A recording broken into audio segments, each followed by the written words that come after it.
Kia ora koutou, ko Sharon Holt tōku ingoa. Here we are again in the pig paddock. He poaka kune kune ēnei, these ēnei. He poaka kune kune ēnei, these are kune kune pigs. He poaka kune kune ēnei. Te tiro mai, he aha ēnei. Look, what are these?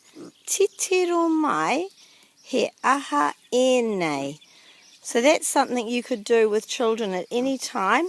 If you're looking at something which is there's more than one of, you could say, te tiro mai, look, he aha ēnei. What are these? So that would work for anything over one. So that would work for 2 or 3 or more. And if you wanted to just say, look, what's this? You would say, te tiro mai, he aha tēnei. Tēnei, T-E-N-E-I. What is this? Te tiro mai, he aha tēnei. He poaka kune kune. Tēnā, that is a kune kune pig.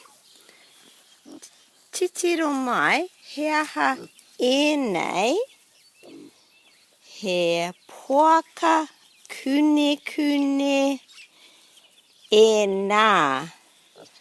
Those are kune kune pigs. Ka kite.